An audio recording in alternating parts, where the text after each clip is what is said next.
Yo, yo, yo, peeps, here we are. I'm back. Yeah, I know, a couple weeks, but you know, sometimes things happen in your life that kind of change your whole routine, right? I mean, you know, birth of a child, moving to a new house, job change, or maybe, you know, you get a girlfriend that, you know, and you're like, you know, I mean, come on. You get a new girlfriend, you're spending a lot of hours, you know, doing stuff. But, yeah, so I'm back. It's been a couple weeks. So March Madness. March Madness, week 2 is finally here. I wasn't here for the last week, but, what's up with the first 4? Well, we all know what's up with the first 4. But I mean, come on. I mean, you could have gotten better teams in there. I mean, I won't get into the whole people that snubbed or whatever. You know, Indiana State was what was that guy's name? His nickname was Kareem Abdul-Jabbar, Larry Nerd, and I've heard lately Milk Chamberlain. I mean, is that racist? I mean, he's a white guy, so they're calling him something because he's not black or whatever. I don't know. I don't know these days now. But anyways, yeah. And then there was the what was it? The teams that because they were snubbed, said they weren't going to play in the NIT tournament. Rick Pitino, like, whoa, we have to focus on next year. Duh! You know how focusing on next year is? You freaking play more basketball together. That's how you focus on next year. But, yeah. So week 2 is on upon us. It's pretty much evened out the way a lot of people, you know, I mean, sure, there was like a few first round upsets, but you know, I think NC State is the latest team, the lowest seed team to play. They're 11, so all is right with the world. And here we go. Number 1s and 2 seeds made it this year for the first time in a long time. So, but you know, blah blah blah blah blah blah. As usual, I should have said this a while back, but you know, everybody always wonders this. What's up with the regions? You get the West, the East, the blah blah blah, and it's like, and I'm going, okay, that's great. But then it's like, well, wait a second, a West regional is being played in North Carolina, and I'm like, I mean, yeah, I get it. Stanford and Cal are moving to the ACC next year. But, I mean, really. I mean, and then you have like East team. Who's in the number 1 seed of the West is North Carolina, I think. How is North Carolina? Anyways, I remember a time when teams, actually, the West teams were in the West and the blah blah blah. But now it's like it's all over the place. So why don't they just change the name instead of calling them the West and the East and the South? Why don't you just call it the A and the B and the C and the D? Because it's no longer regional anymore. The only one of the people who do that now is the women's game, and well, like I said, I'm not really into the women's game so much because unless Stanford is doing good, I'm out. And yeah, the Caitlin Clark thing is kind of like, oh yeah, that's interesting, I guess. And the fact that she just got offered, what was it, $5 million? $5 million to play in this thing called a 3 league, whatever, that's owned by Ice Cube, and it's 3-on-3 basketball, and they're like, hey, come play. Man, money, money, money makes the world go round. The world. If anybody knows the old movie Cabaret, you know what I'm talking about. Couple of interesting players in this March Madness thing going on there was the Japanese guy, you know. Okay, I'm not gonna be all what do you call that? Not racist, but when you're like pigeon. Anyways, the guy from Nebraska. He was pretty cool. Everybody thought he was gonna do great. The cool thing was about him when he made a shot and he got in this guy's face. He's like flexing. It's like, but he's just a slight looking kind of like, he looks like your baby brother. I don't know why I just said that, but he looks like somebody's like not like that in your face, like, yeah, I'm gonna get you. So it was that was pretty interesting. The other player I saw that was interesting was this guy from Duquesne. It's called Duquesne, but it's spelled D-U-S-Q-U-E-S. Some people go, is it Duquesne? Anyways, I think his name is Day, but he had an interesting free throw style, which kind of reminded me of Rick Barry, the great Warriors player who would do free throws underhand, because the percentage of making a free throw underhand is way higher than this thing, that commercial with that guy, JB Smoove, where it's like the cookie jar, which is a really stupid analogy, but the thing is he's talking about doing this. But anyways, the thing was Rick Barry used to do so this guy from Day, he does this thing where he steps behind and he's like a foot behind the line.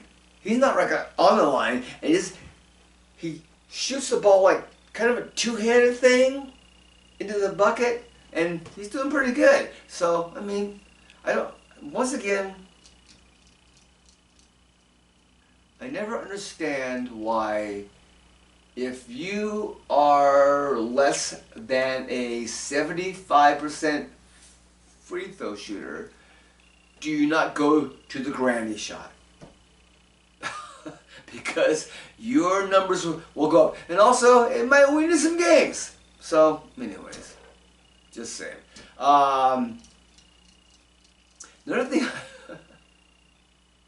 Another thing that I saw, they always have like the family in the seats.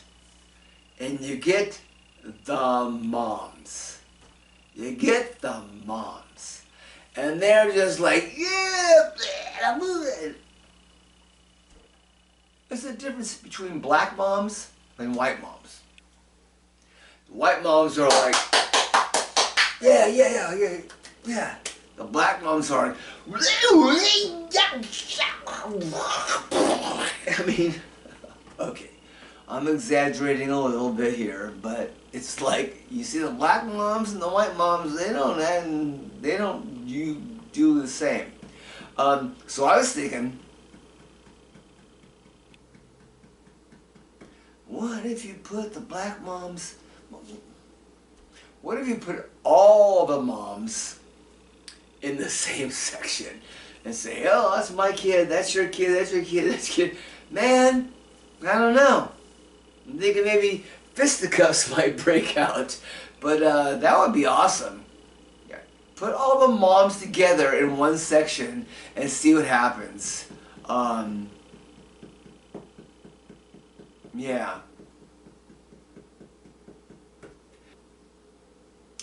A couple things that kind of like crossed my mind during the whole thing was possession arrow. Instead of having a jump ball, they have a possession arrow, where doesn't matter what happens, that team gets the ball.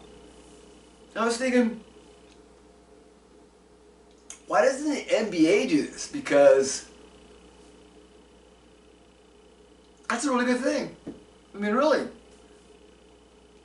You don't have to like have somebody jump up there and try to like, 5-foot guy, against a 7-foot guy, whatever. It's like possession arrow. There you go. Possession arrow. It's like, you got it. No, we got it. No, you got. And I mean, that would put a lot of strategy. Well, not maybe a lot, but it could put a lot. I said it again. It could put some strategy into the game. That you know that you have that possession arrow to deal with. That was one thing. But other than that, it's March Madness. Here we go, week 2. This is where it gets real. You're having the good teams playing the good teams. NC State, we'll see what happens. March Madness.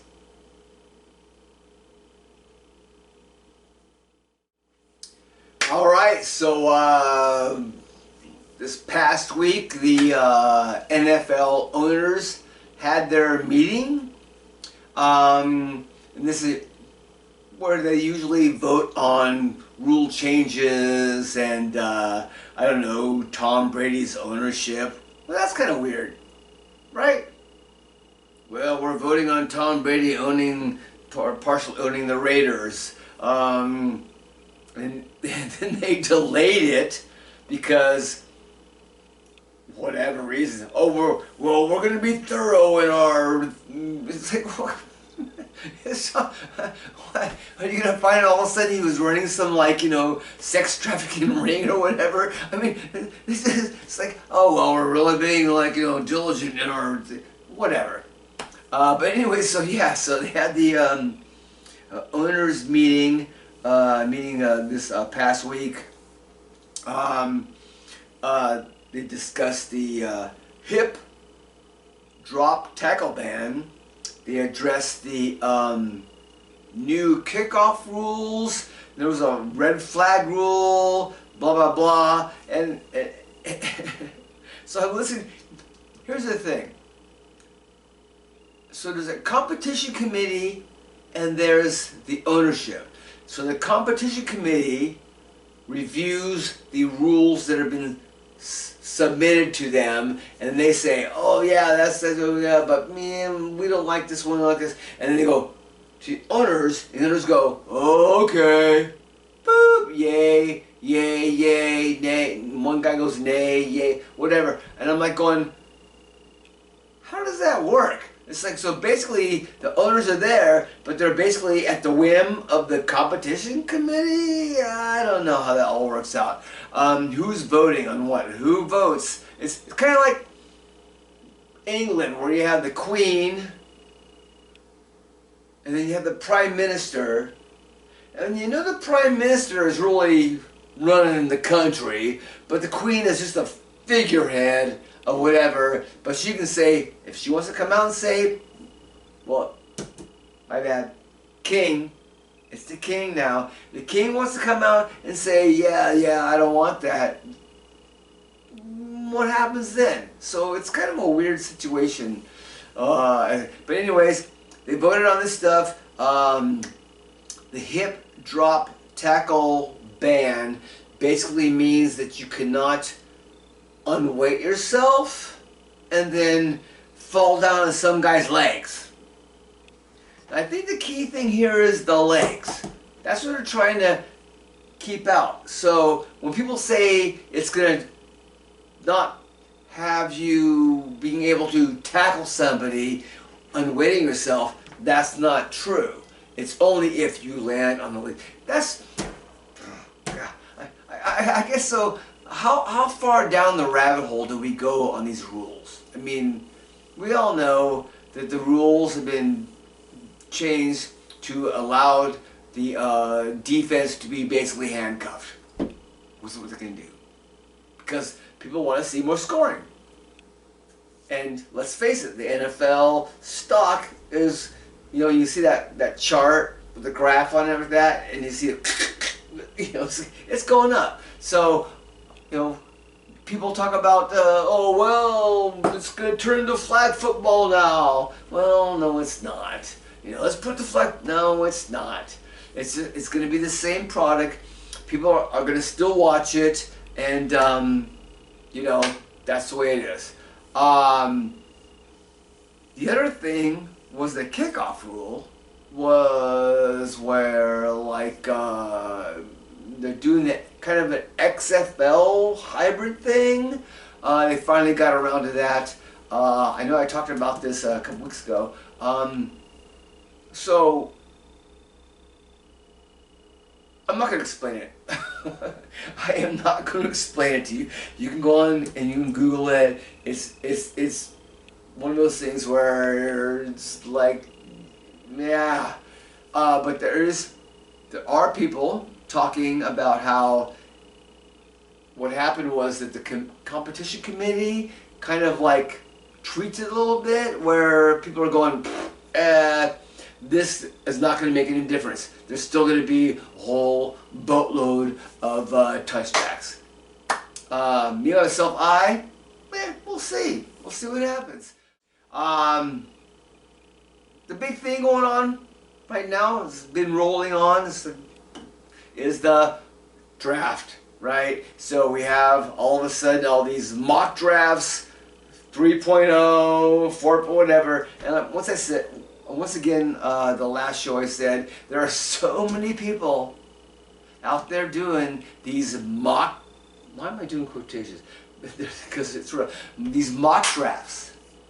And, you know, it changes from week to week. It's like, this week I'm hearing J.J. McCarthy is all of a sudden going to be the second pick in the draft. When, like, you know, 3 weeks ago, he was second rounder. And I've heard people say, we take this with a grain of salt. So why do we have it? Why do we have these mock drafts? Because everybody knows it's bullshit. It's all bullshit. It's all smoke and mirrors, this and that. This guy's better, that guy's better. No. Why do we... I mean, but here's the thing. I mean, these sports networks, they totally... I mean, that brings in viewers. That brings in the water.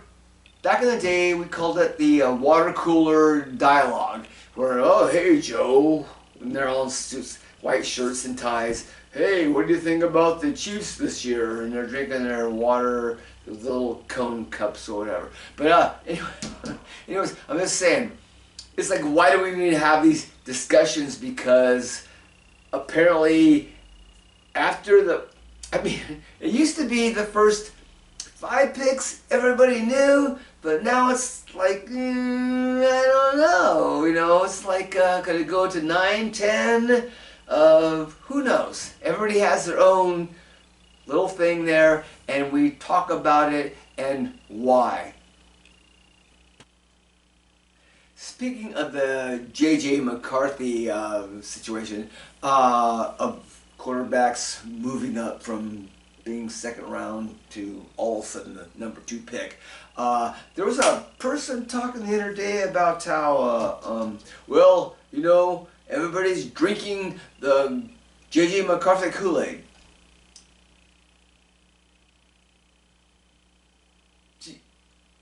Do we all know where that term comes from? The drinking the Kool-Aid? Because there's only 2 things that it can come from. One is the Jonestown Massacre, mass murder thing back in the day. Why would you say that? Unless, and I don't think this is the case, but there was a thing back in the 60s called the electric Kool-Aid acid test. I believe, what's the name of that guy? The dude that wrote, the one flew over the cuckoo's nest. That guy. But anyways, it might have not been him. Remember, Tom Wolfe. I don't know. Anyways, Y'all look it up. But anyways, I don't think they're talking about the electric Kool-Aid acid test. I think they're pretty much talking about how drinking the Kool-Aid, yeah, is going to make us better, when that's had some levels about people being murdered. So, why are we still using that, that phrase? Alright, so really last thing about the NFL. Dak Prescott's contract is not being picked up so far as we know, even though Kirk Cousins' contract was picked up and he got a lot of money to play for the Atlanta Falcons. Two things. Kirk Cousins and Dak Prescott are mediocre quarterbacks. That's all I'm going to say. That's all I'm going to say.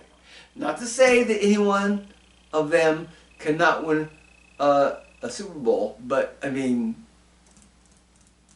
sure, maybe they'll become the next Jim Plunkett, who should be in the Hall of Fame, but chances are, not so much. We'll see.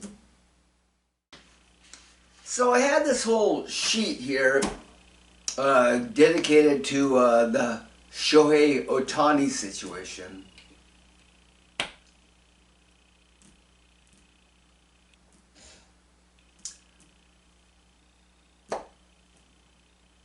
Much like my dialogue right now, it's pretty much blank. He said he didn't gamble, fired his friend. Okay. Okay. There's where we are. So, speaking of betting, so y'all heard about this guy from the Raptors. I guess he's a kind of a two-way player where he's doing G League stuff, but he's also he's playing for the Raptors. Apparently a lot of people made a lot of money on these what's called prop bets. Prop bets, for those of you who don't know, are basically when somebody says, oh, this player is going to have this many rebounds, or this many points, or this many per game, and you bet the over and under. You're saying, well, he's not going to make that many blah blah, or he's going to make it over. And apparently this guy is like, oh yeah, I'm going to have people bet, and then I will like, oh, sorry, I am injured. I need to go out of the game after I got my stats that are going to pay off to other people. Like I said, he's not making a lot of money. I believe it's like $400,000.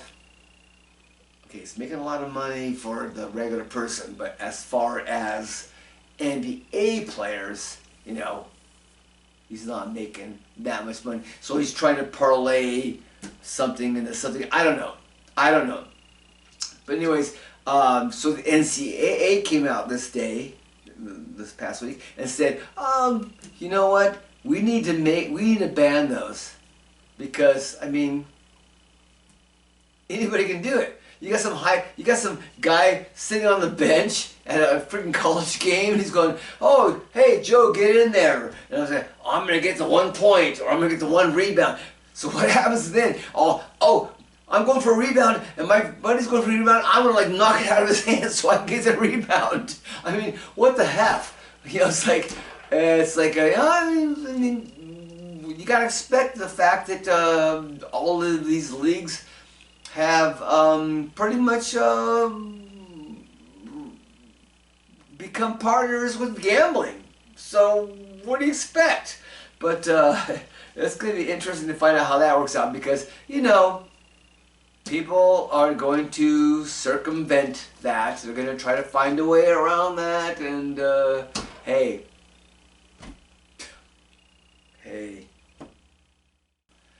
Alright, so let's get into my shorts.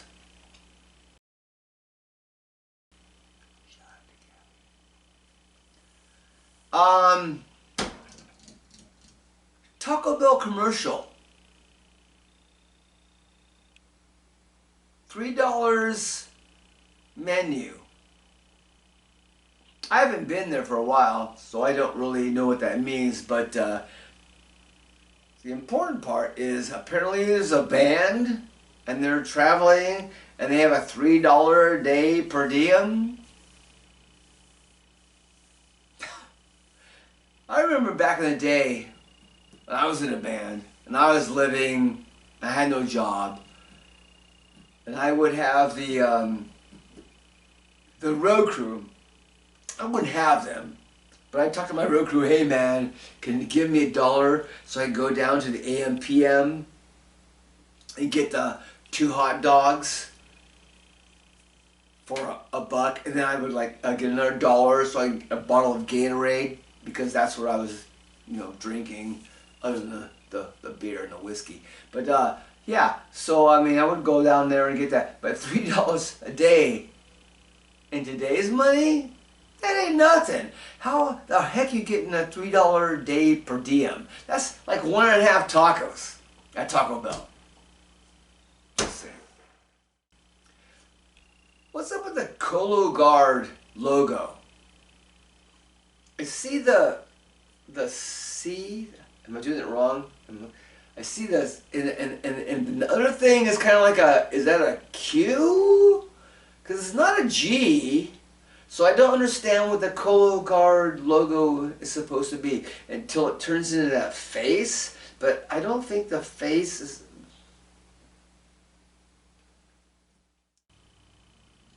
Alright, so that's the show for tonight. Last thing is, WWE is not a sport, so quit comparing it to sports. It's no more of a sport than Cirque du Soleil is a sport, okay?